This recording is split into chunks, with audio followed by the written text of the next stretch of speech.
L'Union européenne qui se réveille groggy ce matin. États et entreprises européennes encaissent cet accord conclu il y a 24 heures maintenant entre Bruxelles et Washington. Un accord jugé par beaucoup comme étant gagnant-perdant et qui contient quelques angles morts, c'est le moins qu'on puisse dire. Bonjour Charles-Henri Colombier, merci beaucoup d'être avec nous en direct ce matin, directeur du pôle conjoncture et perspective à Rexecode.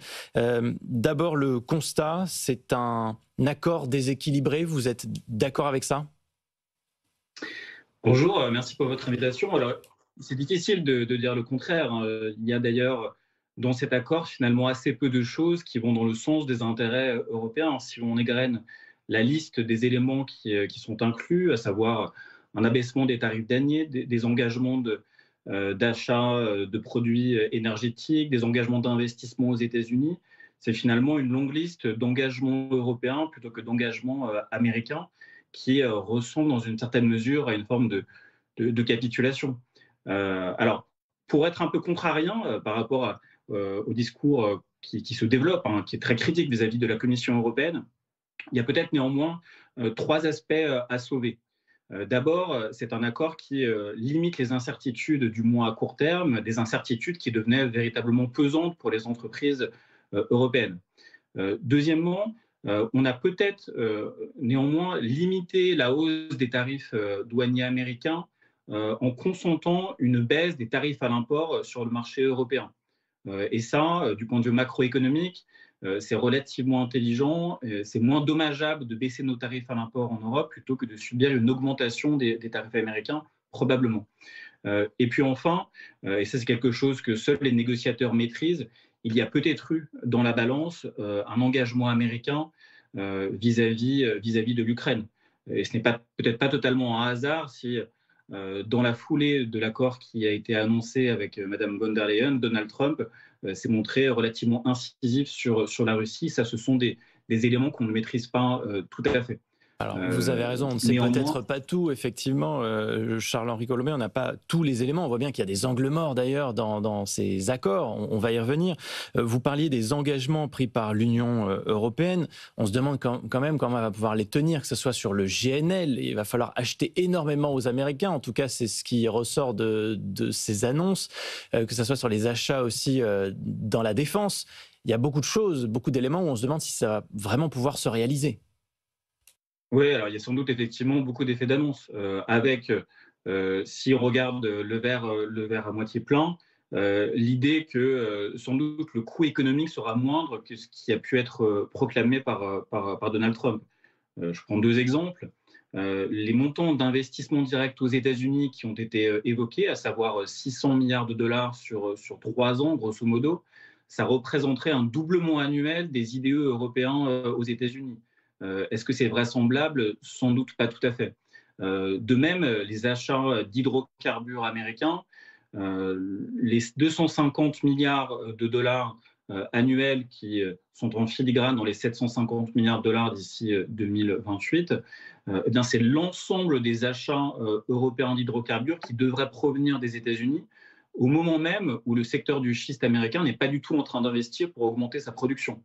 Donc on peut se rassurer effectivement en se disant qu'il y a des effets d'annonce et le coût économique sera moindre. Bon. Néanmoins, le verre à moitié vide, tout de même, c'est qu'à tout moment dans le futur, Donald Trump aura beau jeu de nous reprocher de ne pas avoir tenu nos engagements et de mettre de nouveau la pression sur l'Union européenne. Et ça, c'est un risque tout à fait réel si on connaît un peu la personnalité et les techniques de négociation de Donald Trump. On a beaucoup entendu à travers tous les pays de l'Union européenne, de nombreux chefs d'État dire que Ursula von der Leyen s'était faite manger par Donald Trump. Comment est-ce que la commissaire, la présidente de la Commission européenne aurait pu mieux négocier, aurait pu faire mieux ?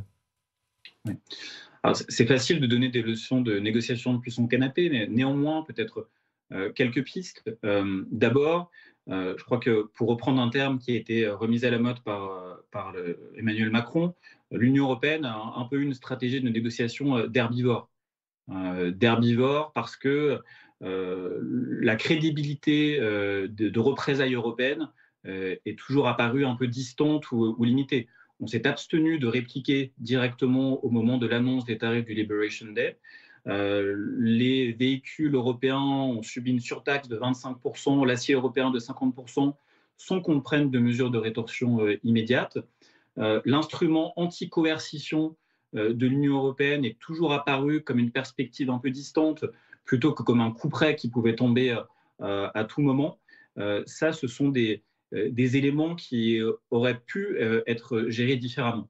Et puis enfin, il y a quand même eu un gros absent dans la négociation, et même d'ailleurs dans l'exposé de son résultat par Ursula von der Leyen, c'est la question des services. Services sur lesquels les États-Unis ont un excédent qui est peut-être moindre que l'excédent européen en matière d'échange de biens, mais qui est quand même très conséquent par rapport à l'Union européenne. Services de la tech, services financiers, qui n'ont jamais véritablement fait l'objet d'une menace concrète ou de mesures concrètes de la part de l'Union européenne. Et puis enfin, dernier point qui aurait pu être utilisé, même si c'est une arme nucléaire en quelque sorte, c'est la question des flux financiers. Puisque la détention européenne de titres du Trésor américain a augmenté de près de 1 000 milliards de dollars en l'espace de quelques années, dans un contexte où les finances publiques américaines posent de plus en plus questions et où certains États, Chine, mais aussi Japon, tentent à se désengager de la dette publique américaine. Sur les échanges, sur les services, je reconnais, Charles-Henri Colombier, que personne ne comprend pourquoi le sujet n'a pas été mis sur la table, alors que c'était peut-être l'un des principaux leviers d'action pour l'Union européenne face aux États-Unis, qui nous fournissent énormément de services. Comment est-ce que vous pouvez l'expliquer ?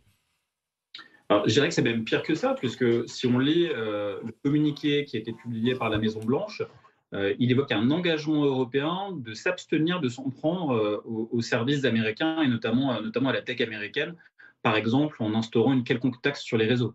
Donc ce n'est pas simplement un angle mort, c'est même un engagement de sanctuariser ces services. Je dirais que ça correspond aussi à une forme d'indulgence européenne qui court depuis quelques années vis-à-vis d'une position qui apparaît assez dominante quand même des acteurs américains sur le marché européen.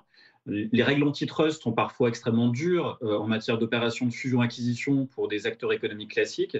On ne peut pas dire qu'elles soient extrêmement mordantes pour les acteurs de la tech qui ont parfois des positions quasi monopolistiques.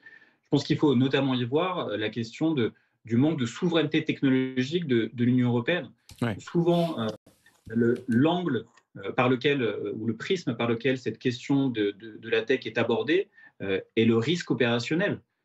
L'idée que si les entreprises européennes étaient soudainement coupées des opérateurs de cloud américains, eh bien, elles ne pourraient, pour un bon nombre d'entre elles, tout simplement plus fonctionner. Mais ça traduit, de fait, une perte de souveraineté technologique. Pour conclure, Charles-Henri Colombier, ça veut dire quoi que le président américain il a fait un braquage là en faisant rentrer très prochainement, là, dans quelques jours, des milliards dans les caisses de l'État grâce à ces droits transatlantiques ? Oui, alors d'un point de vue budgétaire, je pense qu'on peut considérer que l'administration Trump pourra prélever à peu près 1 point de PIB de recettes douanières, pas simplement sur l'Union européenne, mais globalement. Ce dont elle a bien besoin, étant donné la situation des finances publiques américaines. Ça ne suffira pas à stabiliser le taux d'endettement public américain, mais des recettes d'1 point de PIB, on prend. Et je pense que dans le cas de la France, c'est quelque chose on voit bien la difficulté de réaliser un tel ajustement budgétaire. Mais plus globalement, c'est une victoire tactique et stratégique de Donald Trump. Stratégique parce qu'il a réussi à imposer des tarifs douaniers unilatéraux, pas du tout réciproques, mais unilatéraux à l'ensemble du monde sans mesure de rétorsion véritable. Et tactique parce que son approche de la négociation, en ayant une forme d'épouvantail avec une menace de tarifs extrêmement brutaux, une menace qui paraissait assez crédible, cette fameuse Madman Theory qui a été mise en œuvre, et puis en même temps jouer sur les divisions des autres pays en appliquant des niveaux de tarifs différents qui font qu'on en vient presque à se satisfaire d'avoir des tarifs inférieurs à ceux de pays comme la Chine. Eh bien ça, c'est une victoire tactique et stratégique assez impressionnante. Merci pour votre analyse avec nous ce matin, Charles-Henri Colombier, directeur du pôle Conjoncture Perspective à Rexecode. Merci d'avoir été avec nous.